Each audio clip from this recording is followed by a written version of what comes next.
दोस्तों नमस्कार। आपके अपने चैनल घटना चक्र नॉलेज पर आप सभी लोगों का बहुत बहुत स्वागत है। इस भारतीय आधुनिक इतिहास की क्लास में, जिसमें हम घटना चक्र पूर्वावलोकन के बुक के पिछले वर्षों में पूछे हुए प्रश्नों पर चर्चा करते हैं, जो डेली बेस पर 30 महत्वपूर्ण प्रश्न होते हैं। और आज का टॉपिक है हमारा सामाजिक और धार्मिक सुधार आंदोलन। तो यह क्लास ऑल एग्ज़ाम इम्पॉर्टेंट है, यानी कि आने वाली सभी परीक्षाओं के लिए बहुत ही महत्वपूर्ण साबित होगी। जहाँ पर भी आधुनिक भारत के क्वेश्चन पूछे जाते हैं, वहाँ पर यह रामबाण साबित होगी क्लास। तो चलते हैं, शुरुआत करते हैं अपने टॉपिक पर आज। और अभी तक जिसने भी पिछली क्लासों को नहीं देखा है, तो चैनल पर जाकर इसकी प्लेलिस्ट बनी हुई है, वहाँ से इन सभी क्लासों को आप देख सकते हैं। तो चलते हैं, समय को बचाते हुए पढ़ते हैं सीधे प्रश्न को। 19वीं शताब्दी के धर्म एवं समाज सुधार आंदोलनों ने जनसंख्या के किस वर्ग को मुख्यतः आकर्षित किया? 4 कथन दिए गए हैं। नंबर 1 बुद्धिजीवी, नंबर 2 नगरीय उच्च जातियां, नंबर 3 निर्धन सर्वसाधारण वर्ग, नंबर 4 उदार रजवाड़े।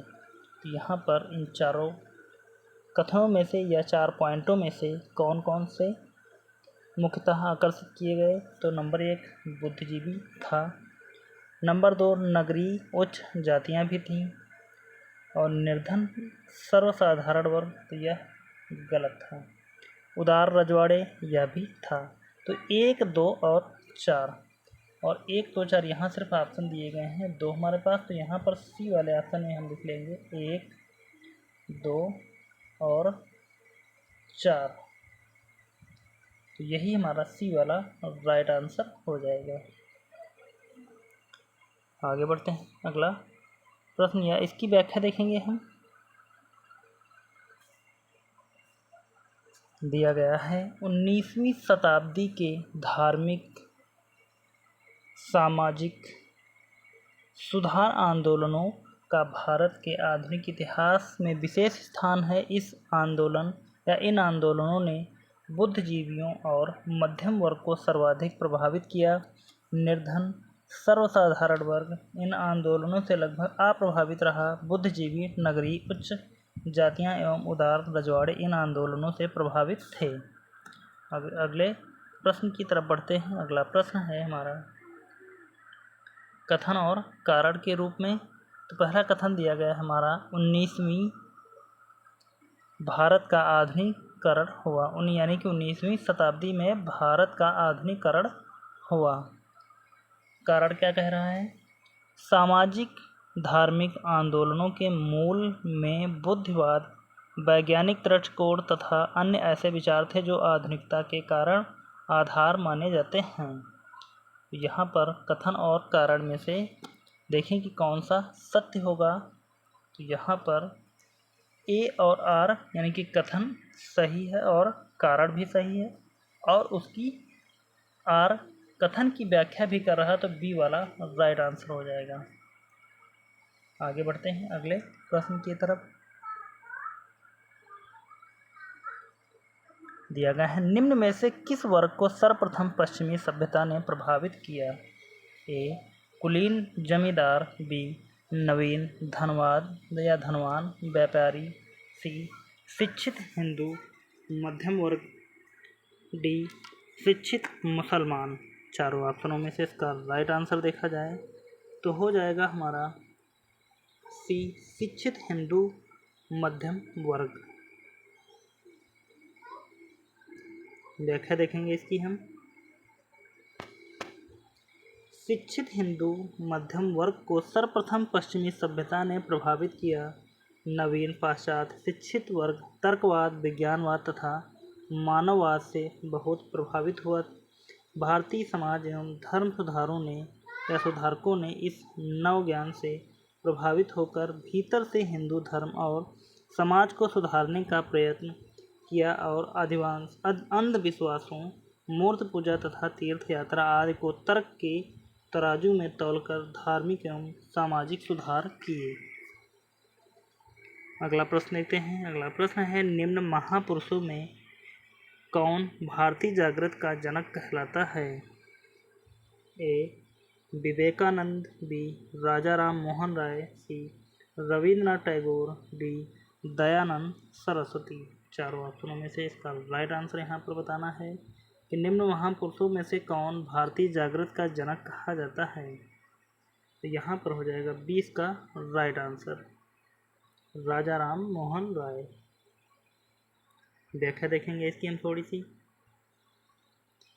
राजा राम मोहन राय को भारतीय पुनर्जागरण का पिता, भारतीय राष्ट्रवाद का पैगंबर, अतीत और भविष्य के मध्य सेतु, भारतीय राष्ट्रवाद का जनक, आधुनिक भारत का पिता, प्रथम आधुनिक पुरुष तथा युगदूत कहा गया है। तो इतने नाम यहाँ पर आप देख सकते हैं।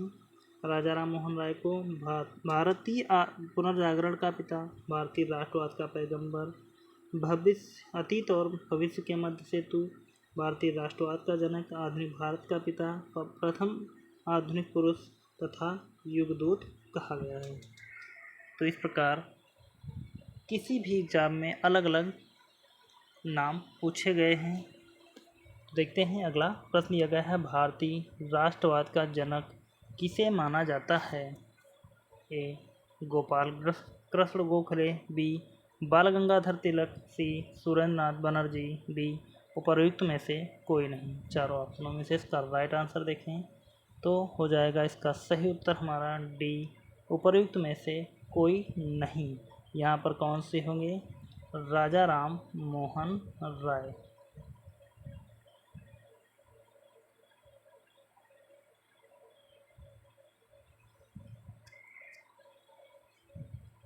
आगे बढ़ते हैं, अगला प्रश्न देखते हैं, किसको भारतीय पुनर्जागरण का पिता कहा जाता है?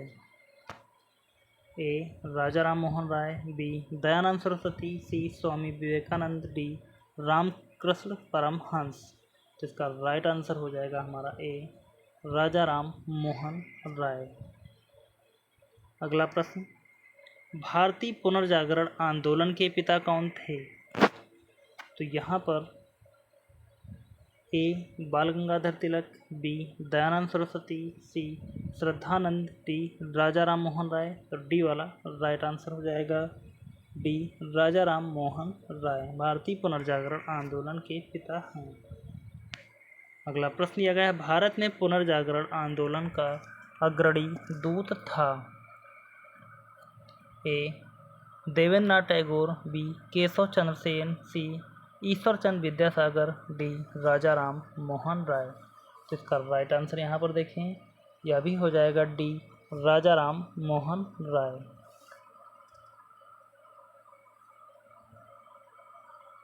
भारतीय राष्ट्रवाद का पैगंबर किसे माना जाता है?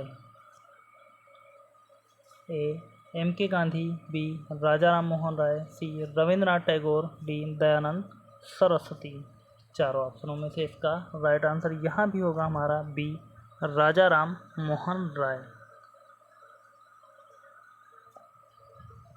भारत का प्रथम आधुनिक पुरुष किसे माना जाता है? ए. Nana Saheb, B. A.O.. Hume, सी. राजा राम मोहन राय, डी.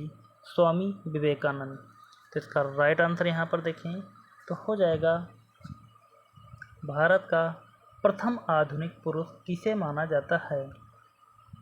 तो यहाँ पर भी हमारा सी वाला ही राइट आंसर होगा, राजा राम मोहन राय को आधुनिक भारत का प्रथम आधुनिक पुरुष माना जाता है। अगला प्रश्न है, राजा राम मोहन राय द्वारा स्थापित प्रथम संस्था थी? ए. ब्रह्म समाज, बी. आत्मीय सभा, सी. ब्रह्म सभा, डी. तत्वबोधिनी सभा। चारों ऑप्शनों में से इसका राइट आंसर यहाँ पर देखें तो हो जाएगा बी. राजा राम मोहन राय द्वारा स्थापित प्रथम संस्था थी आत्मीय सभा, और राजा राम मोहन राय के द्वारा ब्रह्म समाज की स्थापना की गई थी। बढ़ेंगे और देखते हैं इसकी व्याख्या को।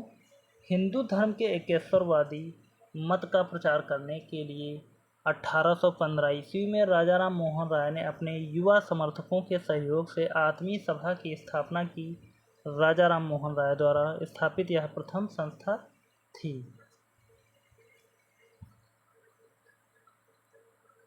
अगला प्रश्न दिया गया है, निम्नलिखित में से कौन आदमी सभा के संस्थापक थे? तो जैसा कि प्रश्न रिपीट हुआ है, 4 ऑप्शन दिए गए हैं और यहाँ से ऑप्शनों में से इसका राइट आंसर हम लगाएंगे ए, राजा राम मोहन राय। अगला प्रश्न है, ब्रह्म समाज की स्थापना हुई थी वर्ष 1827 में, बी 1829 में, सी 1831 में, डी 1843 में। चारों ऑप्शनों में से इसका राइट आंसर देखें तो हो जाएगा हमारा इसका सही उत्तर ब्रह्म समाज की स्थापना हुई थी। तो इसको हम अभी छोड़ते हैं, यहाँ पर चारों ऑप्शन गलत हैं और यहाँ पर हम आपको बताएंगे व्याख्या में दिया है, राजा राम मोहन राय ने 20 अगस्त 1828 को ब्रह्म सभा नाम से एक नए समाज की स्थापना की, जिसे आगे चलकर ब्रह्म समाज के नाम से जाना गया। इस समाज ने मूर्ति पूजा का विरोध किया और एक ब्रह्म की पूजा का उपदेश दिया। यह ऐसे लोगों की जमात थी जो ईश्वर की एकता में विश्वास करते थे और मूर्ति पूजा से अलग रहते थे। इस नवीन धर्म में सामाजिक रीति रिवाजों एवं धार्मिक कर्मकांडों के लिए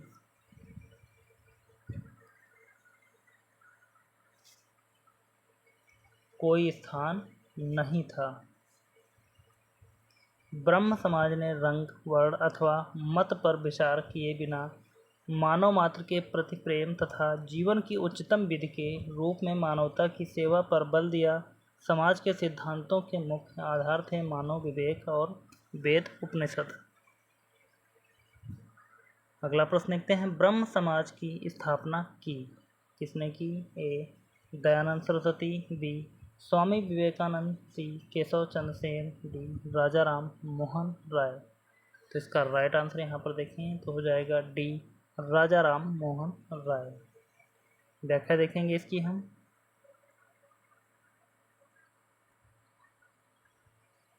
हिंदू धर्म का पहला सुधार आंदोलन ब्रह्म समाज था, जिस पर आधुनिक पाश्चात्य विचारधारा का बहुत प्रभाव पड़ा था। इस स्थापना मूलतः ब्रह्म समाज के रूप में 1828 ईस्वी में राजा राम मोहन राय ने की थी। 1830 ईस्वी में लिखे गए प्रन्यासकरण पत्र में उन्होंने बताया कि इस समाज का उद्देश्य शाश्वत, सर्वाधार, अपरिवर्त ईश्वर की पूजा है, जो सारे विश्व का कर्ता और रक्षक है। एक नया भवन भी न्यास मंडल यानी कि बोर्ड ऑफ ट्रस्टेड को दिया गया, जिसमें मूर्ति पूजा तथा बलि देने की अनुमति नहीं थी। राजा राम मोहन राय के उपदेशों का तात्पर्य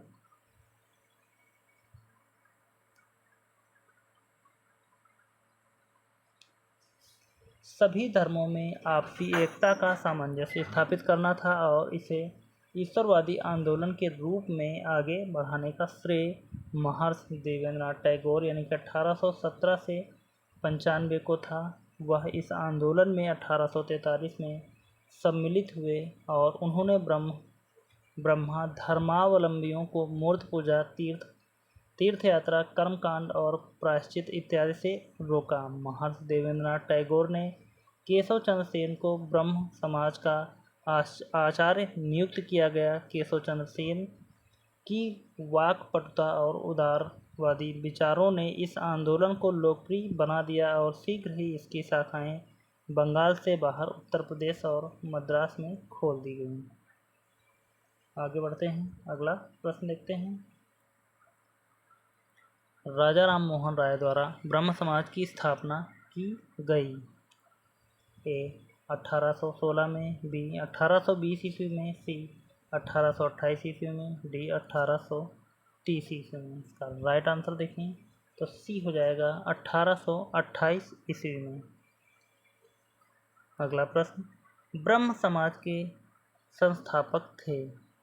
ए सी आर दास, बी महात्मा गांधी, सी राजा राम मोहन राय, डी स्वामी दयानंद सरस्वती। चारों ऑप्शनों में से इसका राइट आंसर देखें तो हो जाएगा सी राजा राम मोहन राय।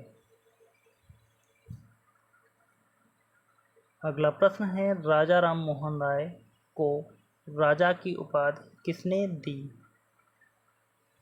ए. लॉर्ड विलियम बेंटिक ने, बी. अकबर द्वितीय ने, सी. ब्रह्म समाज के अनुयायियों ने, डी. सती प्रथा का विरोध करने वाले बुद्धिजीवियों ने। इसका राइट आंसर यहाँ पर देखा जाए तो हो जाएगा बी. अकबर सेकंड ने राम मोहन राय को राजा की उपाधि दी थी।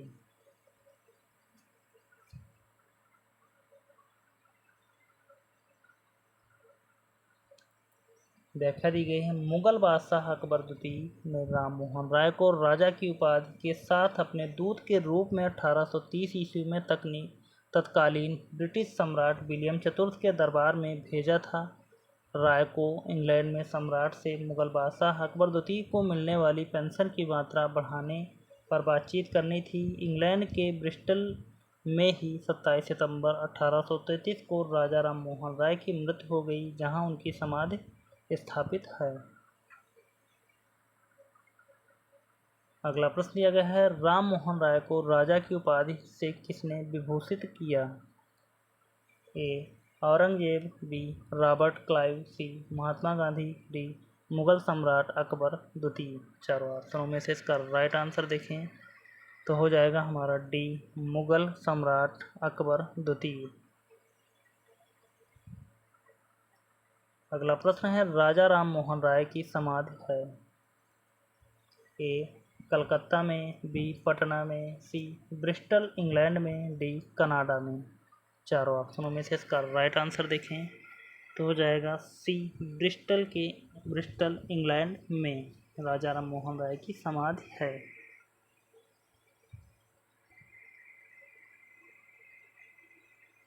अगला प्रश्न है, निम्नलिखित पर विचार कीजिए, यानी कि कथन दिए गए हैं और कूट के माध्यम से इसका सही उत्तर बताना है। तो देखते हैं। नंबर 1,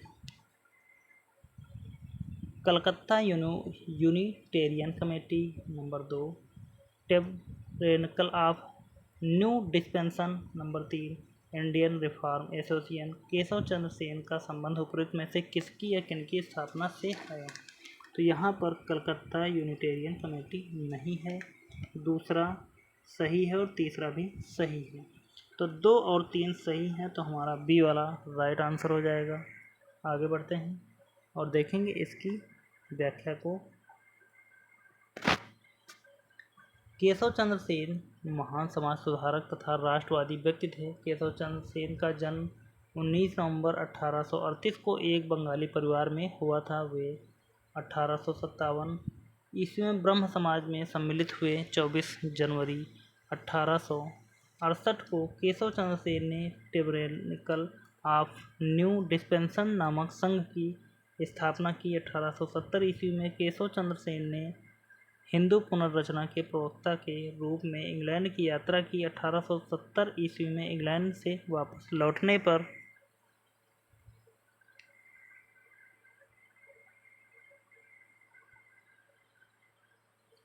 केशव चंद्र सेन ने 29 अक्टूबर 1870 को इंडियन रिफॉर्म एसोसिएशन नामक संस्था का गठन किया गया।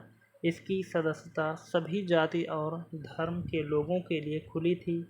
संस्था की ओर से सुलभ समाचार नामक पत्र भी निकाला गया, जबकि कलकत्ता यूनिटेरियन कमेटी का गठन 1823 ईस्वी में राजा राम मोहन राय, द्वारकानाथ टैगोर एवं विलियम एडम द्वारा किया गया था। अगला प्रश्न देखते हैं, भारतीय ब्रह्म समाज के संस्थापक थे? ए. देवेंद्रनाथ टैगोर, बी. ईश्वरचंद्र विद्यासागर, सी. केशव चंद्र सेन, डी. राजा राम मोहन राय। चारों ऑप्शनों में से इसका राइट आंसर देखा जाए तो हो जाएगा हमारा सी. केशव चंद्र सेन भारतीय ब्रह्म समाज के संस्थापक थे। अगला प्रश्न है, आदि ब्रह्म समाज की स्थापना किसने की? ए. देवेंद्रनाथ टैगोर ने, बी. केशव चंद्र सेन ने, सी. राजा राम मोहन राय ने, डी. रविंद्रनाथ टैगोर ने। तो आदि ब्रह्म समाज की स्थापना जिसने की थी तो वह व्यक्ति हो जाएंगे देवेंद्रनाथ टैगोर। और यह ब्रह्म समाज से अलग होकर आदि ब्रह्म समाज की स्थापना की थी देवेंद्रनाथ टैगोर ने। अगला प्रश्न है, ब्रह्म समाज का सिद्धांत आधारित है ए नास्तिकता पर, बी अद्वैतवाद पर, सी एक देववाद पर, डी बहुदेववाद पर। चारों ऑप्शनों में से इसका राइट आंसर देखें तो यहाँ पर ब्रह्म समाज का सिद्धांत आधारित है एक देववाद पर। सी इसका राइट आंसर हो जाएगा। और बढ़ेंगे इसकी व्याख्या की तरफ, देखेंगे हम एक बार।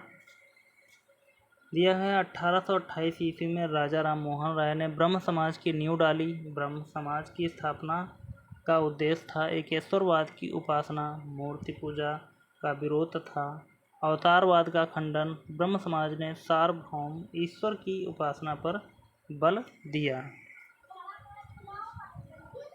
अगला प्रश्न दिया गया है, राजा राम मोहन राय ने निम्न में से किसका विरोध नहीं किया था?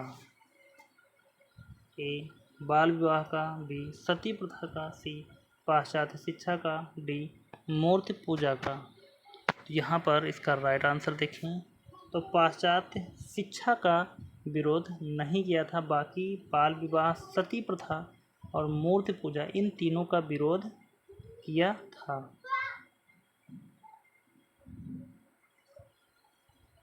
व्याख्या देखेंगे इसकी थोड़ी सी हम।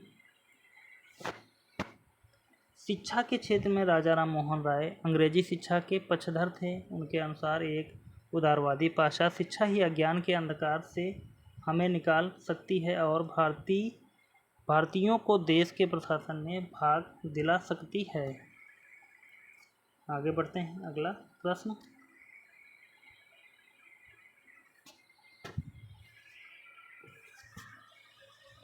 निम्न में से किसे राम मोहन राय के धार्मिक सामाजिक विचारों के विरोध में प्रारंभ किया गया? ए दिग्दर्शन, बी समाचार चंद्रिका, सी संवाद कौमुदी, डी बंगाल गजट। चारों ऑप्शनों में से इसका राइट आंसर देखें तो हो जाएगा हमारा बी समाचार चंद्रिका। आगे बढ़ते हैं। अगला प्रश्न देखते हैं, ब्रह्म समाज के बारे में निम्नलिखित में से कौन सा ऐसे कथन सही हैं?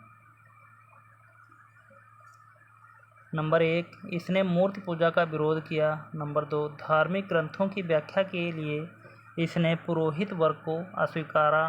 नंबर 3, इसने इस सिद्धांत का प्रचार किया कि वेद त्रुटिहीन हैं। निम्नलिखित कूटों के आधार पर सही उत्तर चुनिए। तो यहाँ पर जो कूट दिए गए हैं यानी कि कथन दिए गए हैं उनके माध्यम से इसका सही उत्तर बताना है। तो कौन कौन से सही देखते हैं। इसने मूर्ति पूजा का विरोध किया, तो पहला बिल्कुल सही है। नंबर 2, धार्मिक ग्रंथों की व्याख्या के लिए इसने पुरोहित वर्ग को अस्वीकारा, तो दूसरा भी सही है। तीसरा, इसने इस सिद्धांत का प्रचार किया कि वेद त्रुटिहीन है, गलत, यह सिद्धांत नहीं दिया, यानी कि 3 जहाँ है वह गलत हो जाएगा और 1 और 2 हमारा सही है, तो बिल्कुल बी वाला राइट आंसर हो जाएगा। व्याख्या देख लेंगे इसकी।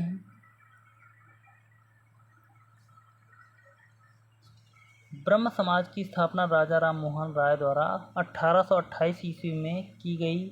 इसके प्रमुख सिद्धांत थे, नंबर 1, एकेश्वरवाद पर विश्वास एवं हिंदू धर्म को कुरीतियों से मुक्त कराना। नंबर 2, मूर्ति पूजा का विरोध तथा पुरोहित के वर्चस्व का कुठाराघात। नंबर 3, स्त्रियों की स्थिति सुधारना।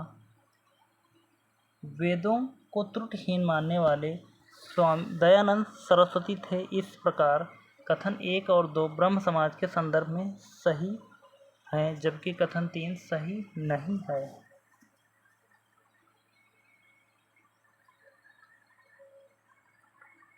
अगला प्रश्न दिया गया है, 19वीं शताब्दी के उत्तरार्ध में नव हिंदूवाद के सर्वश्रेष्ठ प्रतिनिधि थे। ए रामकृष्ण परमहंस, बी स्वामी विवेकानंद, सी बंकिम चंद्र चटर्जी, डी राजा राम मोहन राय। चारों ऑप्शनों में से इसका राइट आंसर देखें। यहाँ पर 19वीं शताब्दी के उत्तरार्ध में नव हिंदूवाद के सर्वश्रेष्ठ प्रतिनिधि थे स्वामी विवेकानंद।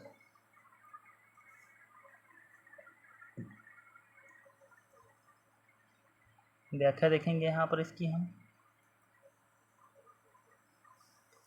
दिया गया है, रामकृष्ण परमहंस की शिक्षाओं की व्याख्या को साकार करने का श्रेय स्वामी विवेकानंद यानी कि 1863 से 1902 को है। इन्होंने इस शिक्षा का साधारण भाषा में वर्णन किया।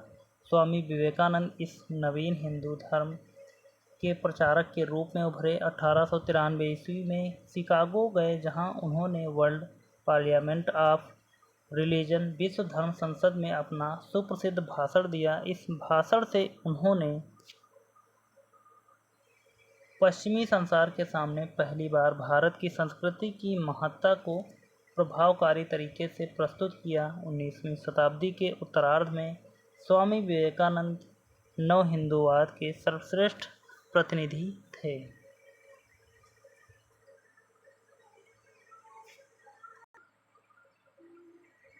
अगला क्वेश्चन है हमारा, विवेकानंद ने शिकागो में आयोजित पार्लियामेंट ऑफ वर्ल्ड रिलीजियस में भाग लिया था किस सन में? ए 1872 में, बी 1890 में, सी 1893 में, डी 1901 में। चारों ऑप्शनों में से इसका राइट आंसर देखेंगे तो सी वाला हो जाएगा 1893 ईस्वी में। अगला प्रश्न, स्वामी विवेकानंद ने शिकागो में आयोजित विश्व धर्म सम्मेलन में अपना भाषण कब दिया? ए 1863 में, बी 1892 में, सी 1881 में, डी 1894 में। तो इसका राइट आंसर यहाँ पर देखें तो हो जाएगा हमारा यहाँ पर 1892 जहाँ पर दिया गया है। वैसे तो बी हो जाता, लेकिन यहाँ पर इसका राइट आंसर अगर हम देखें तो 1893 होगा। तो यहाँ पर थोड़ा सा करेक्ट कर लीजिए, और यहाँ पर 1892 की जगह इसको गलत माना गया है, लेकिन 1893 यह राइट है। अगला प्रश्न दिया गया है, वर्ष 1893 में शिकागो में आयोजित अंतर्राष्ट्रीय धर्मों की संसद से किसका नाम जुड़ा है? ए स्वामी दयानंद सरस्वती, बी रामकृष्ण परमहंस, और सी वाला ऑप्शन हम अपनी तरफ से यहाँ पर लिखते हैं क्योंकि ऑप्शन कट गए हैं, तो हो जाएगा विवेकानंद।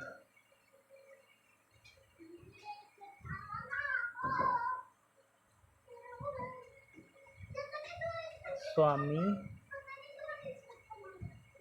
विवेकानंद।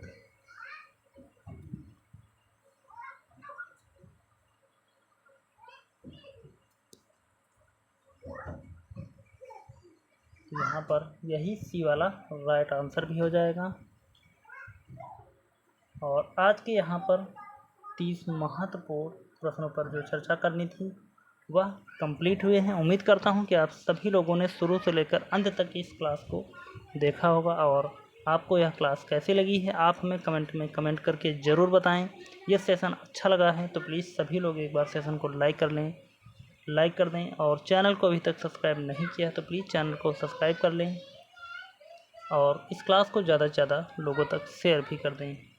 और अभी तक जिसने भी पिछली क्लासों को नहीं देखा है आधुनिक भारत की, तो वह चैनल पर जाकर इसकी प्लेलिस्ट बनी हुई है, वहां से इन सभी क्लासों को देख सकते हैं। इसके अतिरिक्त एशियंट हिस्ट्री और मिडिवल हिस्ट्री की भी पूरी क्लासें पड़ी हुई हैं प्लेलिस्ट के माध्यम से, और साइंस यानी कि फिजिक्स, केमिस्ट्री, बायोलॉजी की भी प्लेलिस्ट अलग अलग पड़ी हुई हैं। साथ में हिंदी की क्लासेस चल रही हैं, पॉलिटी की, ज्योग्राफी की, सभी की प्लेलिस्ट बनी हुई है। आप चैनल पर जाकर किसी भी क्लास को देख सकते हैं और अपनी तैयारी को और मजबूत कर सकते हैं। तो चलते हैं, मिलेंगे अगली क्लास में। तब तक के लिए धन्यवाद। जय हिंद। आपका समय शुभ हो।